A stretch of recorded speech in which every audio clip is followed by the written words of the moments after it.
Title: The Door That Faced Both Ways. Consider the mathematics of grief.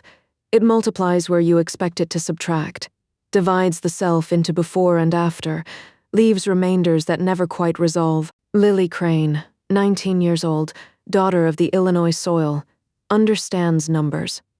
She can calculate yield per acre, moisture content, the angle of a blade through frozen earth.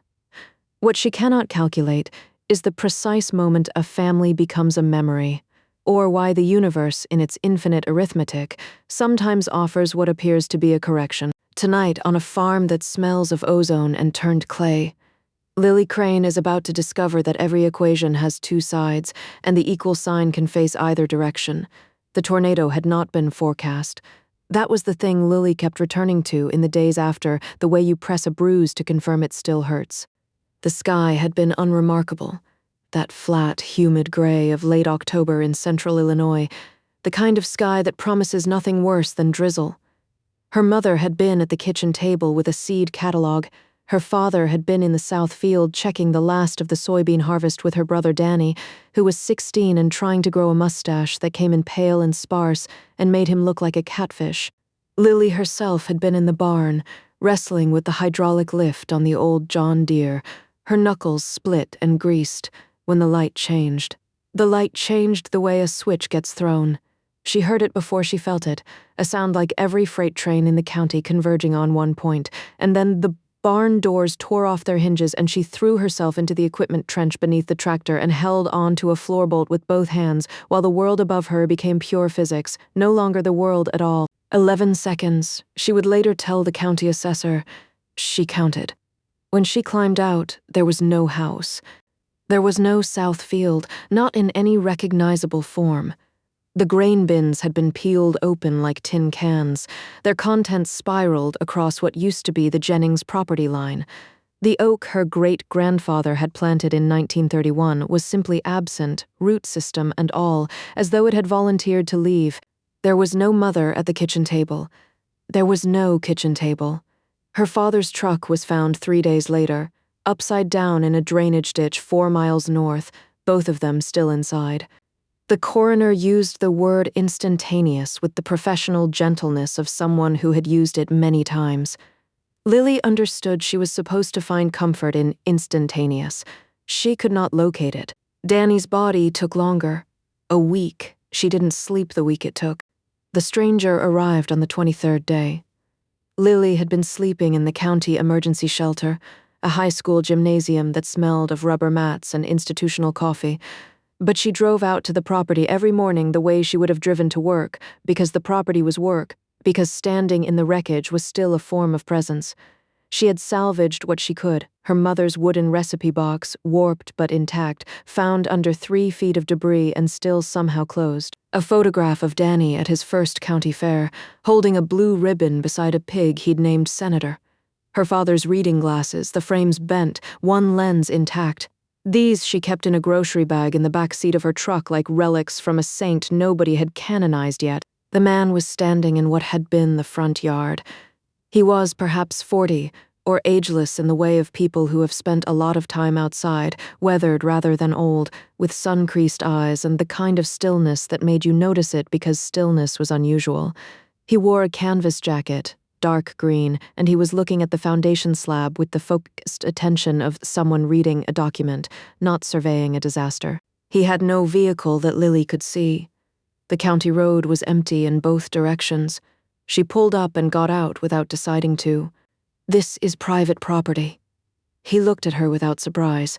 His eyes were the color of creek water in winter, not quite gray, not quite green, a color without a consensus. Lily Crane, her hand tightened on her truck door. How do you know my name? It's on the mailbox, he gestured. The mailbox was still standing, as tornado mailboxes inexplicably tend to do, the name stenciled in her father's hand, Crane. She felt briefly stupid, then felt something sharper replace it. What do you want? He looked back at the slab. I want to tell you something that's going to be very difficult to hear. Not because it's painful, you've already got painful, you're managing it, but because it requires you to accept a premise that violates everything your education taught you was permissible. Lily studied him. He did not have the look of a grifter, which she knew from experience because her father's second cousin had tried to sell them drought insurance 3 years running. He did not have the look of a grief counselor, which she also knew because the Red Cross had sent one. He looked like someone who had traveled a very long distance and was managing fatigue through the discipline of total honesty. "Go ahead," she said. His name was Aldous, he said, and where he came from, not the when or the where of geography, but the which. The Crane family was alive. Lily listened. She was good at listening. Her father had always said she was the one in the family who let things finish before she responded. Standing on the slab where the kitchen had been, she let Aldous finish. What he described in language that was careful and unadorned was a reality adjacent to this one, not above or below, or in any direction that a compass could indicate, adjacent. The way 2 pages in a book are adjacent, sharing nothing but proximity and the same binding. In his reality, the tornado had happened. Same date, same track, same 11 seconds of pure physics, but it had arrived 40 minutes later than it arrived here. 40 minutes was the difference between a family at supper and an empty house. In his world, all 4 Cranes had been in the storm shelter by the time the freight train sound came. In his world, the Crane family had lost their farm structures, but nothing irreplaceable. In his world, there was no Lily. The shelter had not fit 5.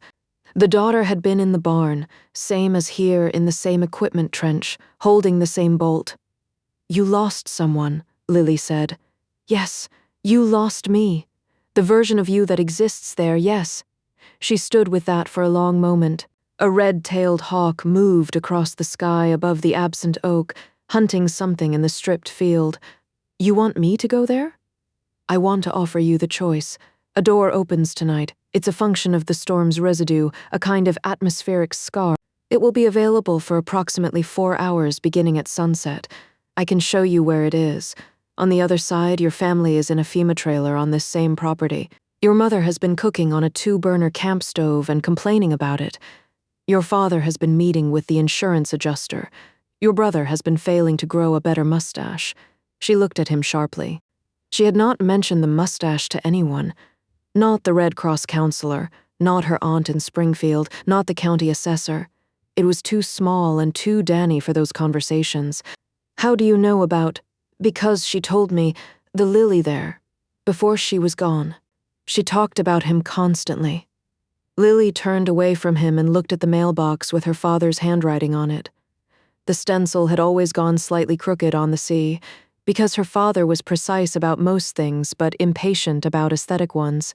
She stayed turned away for a long time. "What happens to this world," she said finally, "if I leave it? It continues, the same as it was, a world with no Cranes in it. Structurally, yes. And what happens to the other world when I arrive?" A pause that she felt more than heard. "It gets something back that it's missing," he said. She didn't say yes that morning. She drove back to the gymnasium, lay on her cot in the dark while high school basketball banners moved slightly in the HVAC, and stared at the ceiling for 8 hours. Around 3 in the afternoon, she got up, ate a granola bar from the supply table, and took the grocery bag of relics from her truck. She looked at her mother's recipe box for a long time. The wood had swelled, and some of the cards inside had blurred. Her mother's precise cursive dissolved in weather. Not all of them. The one for apple cake. Her grandmother's recipe, older than the farm, was still legible. She looked at Danny's photograph. He was so proud of that pig. Senator had won the county fair blue ribbon for Yorkshire breed class, and Danny had accepted it with an expression of absolute seriousness, as though he had always known this would happen and was simply confirming a long-standing fact. She looked at her father's glasses. 1 lens. The remaining one was unscratched, which was an absurdity because her father scratched every lens within 48 hours of a new prescription. He was constitutionally unable to protect a lens. That the tornado had managed to preserve an unscratched lens where he had never managed it seemed to her like a joke so dark it had folded all the way back around to something else. She put everything in the bag. She drove back to the farm. Aldous was still there. She had not seriously considered that he wouldn't be. The sun was low, the sky doing what Illinois skies do in late October, committing to a color without apology. a hard orange and a deep bruised purple over the flat horizon, like a painting someone made with a limited palette and got exactly right anyway. "There are things I need to ask you," she said. "Ask, will I remember this? Everything here?" "Yes, everything. Will they remember the daughter they lost?" His expression shifted in a way she could not fully read but recognized, the look of someone delivering information that is true and also terrible. "No, they'll know something happened. They'll know they lost their daughter. But the specific Lily, her particular face, her voice, her memories, that grief will lose its focus as you integrate. Within a few days, they'll feel it the way you feel something you know you've forgotten, its shape, its weight, but not the thing itself. So I'd be a replacement. You'd be a return. That's a meaningful difference to you. I think it should be to you as well. You are the same person they raised. You are not a facsimile." She pulled her jacket tighter. The wind had a real bite now, the night coming in off the plain with purpose. And in this world, what happens here? Is there anyone to— does this place just— This place is already continuing without the cranes. That's not something you're deciding. It already happened. She breathed that in. The empty foundation. The flattened field. The mailbox with the crooked C. Where is the door? He led her to the south field, or what remained of it. The tornado had moved southeast on its track, and in the south field its damage was most complete. The earth itself had been altered, the topsoil stripped in long diagonal scars, the drainage tile exposed and cracked, the whole acre looking less like agriculture than like something geological, the exposed substrate of a place. Lily's father had stood here the week before the storm and talked to her about rotating to winter wheat. He had a theory about the soil composition in the south corner, and he had explained it with the same seriousness that Danny had accepted his blue ribbon, the seriousness of someone working out a considered relationship with the earth. The door was not a door. Or rather, it was not a door in the way she had pictured it, not a freestanding frame, not something architecturally improbable. It was a seam. That was the only word that fit. In the air above the stripped earth there was a seam, a line of visual difference approximately 6 feet tall and the width of a hand, where the air on one side and the air on the other side were not quite the same air. It did not glow, it did not hum. It simply was in the way a scar simply is, and looking at it directly made the same small wrongness in her visual cortex that a floater in the eye makes, a thing that existed in the register of perception while refusing to be fully perceived. "You step through and you're there," Aldous said. "You've done this before." "Yes. How many times?" He looked at the seam. "This is the 3rd time I have found a door like this. Did it work the other times?" Long pause. The orange in the sky was gone now, just the purple and then the dark coming behind it. The first time the person chose not to go. He was a fisherman in Maine who had lost his wife. He decided, and I think it was the right decision for him, that accepting the loss was more honest than stepping around it. I respected it. He paused. The second time the person went through. I don't know what happened after. I couldn't follow. The door closed. Lily stared at the seam. "You're from another one of these. Another adjacent world." "Yes. Who did you lose?" He was quiet for a moment. "My daughter. She was 2. Lily closed her eyes briefly. "I found her door 18 months ago," he said. "I went through. She was alive, but the version of me in that world, her father, he was alive too, and I was the disruption, and I couldn't." He stopped. "I came back. I had to. And then I started finding other doors for other people, because it turned out I could sense them, the way some people can sense a change in weather, and I thought—" He stopped again.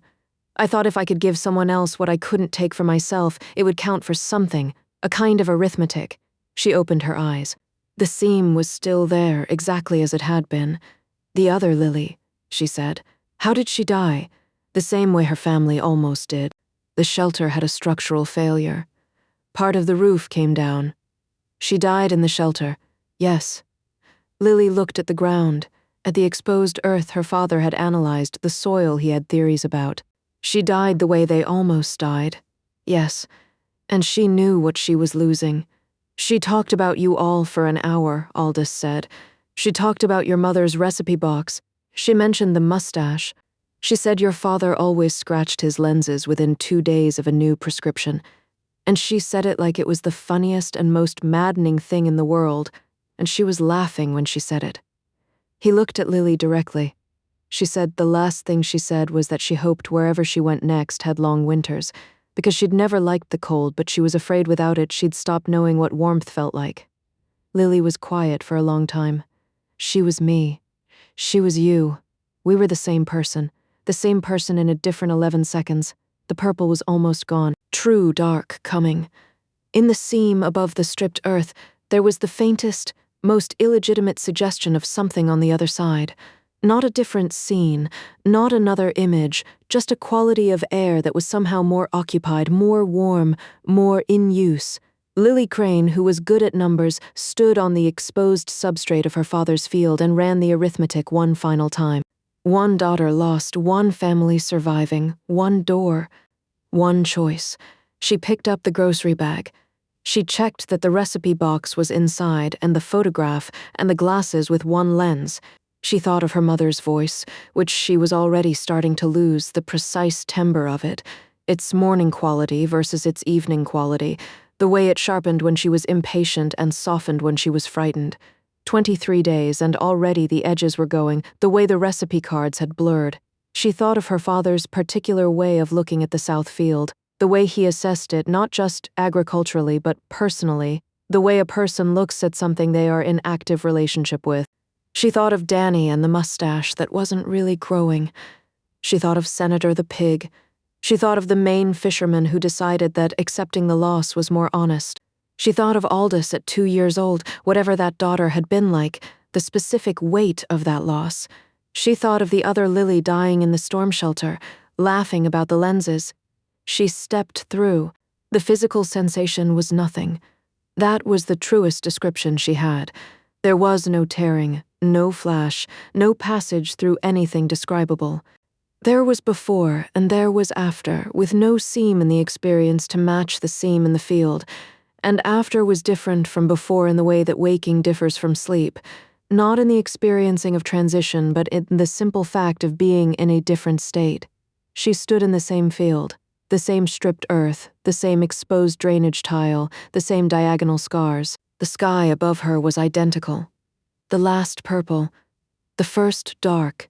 She would not have known anything had changed, except the FEMA trailer at the north end of the property had its lights on. A single window, yellow, warm. Lily stood in the dark and stared at the lit window. She stood there for a very long time, long enough that the dark completed itself and the stars came out in the way they do over flat Illinois country, thoroughly, without the ambiguity of cities. Long enough that she understood the shape of what she'd done, not the implications, those would take years, but the shape. She had walked through a door, and it had closed, and this was now the only world she had. She walked toward the light. She crossed the field at a pace that was not quite walking and not quite running, the pace of someone closing a distance that is both necessary and terrifying. The grocery bag swung against her leg. The recipe box knocked softly against the photograph against the glasses. She was 10 feet from the trailer door when it opened. Her mother stood in the rectangle of yellow light wearing a flannel shirt that Lily recognized. It was her mother's weather flannel, worn only when the temperature dropped below 40, kept on a specific hook by the back door of a house that no longer existed. And her mother's face, did something that was not precisely an expression. It was more like a revision, like a sentence being reconsidered mid-utterance. She had come to the door for some ordinary reason, to check the weather, to call someone in, and then she saw Lily standing in the dark with a grocery bag, and the whole architecture of her face changed.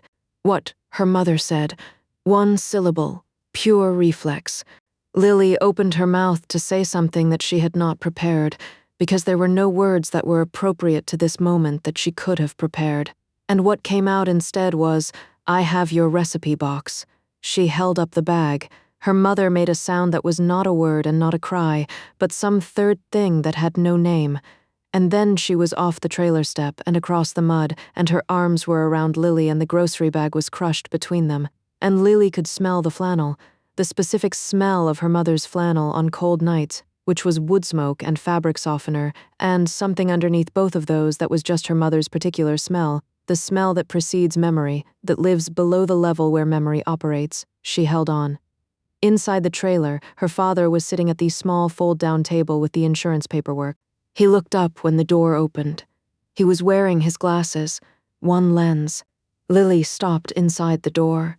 Her father looked at her across the narrow length of the FEMA trailer, and his expression performed the same revision her mother's had, but differently, more slowly, the way he did everything, with the deliberateness of someone who believed in taking the time to understand something before reacting to it. He looked at her for a long moment that compressed everything into itself, and then he said quietly, "There you are. Not where have you been, or how is this possible, or you're supposed to be gone. Just there you are. The way you'd say it to someone you'd been looking for in a grocery store." The ordinary language of relief. Danny came out of the back of the trailer. It was barely a back, just a partitioned 8 square feet, and he saw her, and he said Lily in a voice that was trying to be casual and failing completely. And he had 3 more days of mustache than she remembered, which should have been nothing and was somehow everything. 3 days of his face continuing without her, and she looked at him and said, "Senator would have wanted you to shave." And he laughed, a startled, honest laugh, the kind you can't perform. And then he was crying and pretending not to be, which was so Danny, so precisely and specifically Danny, that Lily felt something in her chest that she did not have a word for but recognized as the opposite of the thing she'd been carrying for 23 days. She sat down at the fold-down table. Her mother put the kettle on the 2-burner camp stove. Her father reached across the insurance paperwork and took her hand with the matter-of-fact warmth of someone who had always done this, who had no idea he'd lost the ability to do it, who simply did it because she was here and it was cold and that's what hands were for. The trailer was too small and too bright and smelled of camp cooking, and there was paperwork everywhere, and the wind outside hit it with the particular cruelty of Illinois in late October. And Lily sat with her family in all of it and let it be exactly what it was. She did not tell them where she had come from. Not that night, not for many nights. Eventually, months later, in the rebuilt house, in the ordinary texture of a life that had resumed, she would tell her mother in the kitchen over the apple cake made from the rescued recipe. Her mother would listen the way Lily listened without interrupting, and at the end she would be quiet for a while, and then she would say, "She gave you back to us." Not a question. "She did," Lily would say. And her mother would look at the recipe card, blurred but legible, the older woman's cursive surviving the storm, and she would say, "Then we owe her something. We owe her a very good life." And Lily would understand that this was correct, and also that it was the only appropriate arithmetic. But that was later. That night in the FEMA trailer, with the kettle beginning its low whistle on the 2-burner stove, Lily Crane was just a farmer's daughter, drinking tea with her family, watching her brother fail to grow a better mustache, while outside the stripped field lay under the stars, waiting for spring and winter wheat and whatever her father's theories about the soil composition would eventually prove or disprove. The grocery bag sat on the floor beside her chair. In it, a recipe box, a photograph, a pair of glasses with one unscratched lens. She had brought them from somewhere else. She would never take them back. What is a door, finally, but a question the wall agrees to answer? Lily Crane walked through the only door that mattered, not the one in the air above the stripped field, but the one standing open in the rectangle of trailer light, the one her mother's arms made, the one her father's voice made when he said, "There you are," as though her arrival were the most ordinary thing in the world. Consider that somewhere in the adjacent mathematics of a universe that runs infinite variations on every finite life, a girl died in a storm shelter thinking about cold winters. She left a door open. Someone she'd never met walked through it. This is not a story about miracles. It is a story about what we owe the dead to live, specifically, with the details they loved, the crooked letter on the mailbox, the unscratched lens, the mustache that doesn't quite come in, to carry their arithmetic forward until it becomes our own. Lily Crane stands in her kitchen on a winter morning, making apple cake from a water-stained card, and somewhere just adjacent to the world she's standing in. Another version of that morning was the cost of this one. She knows this. She never forgets it. And she bakes the cake. She always bakes the cake.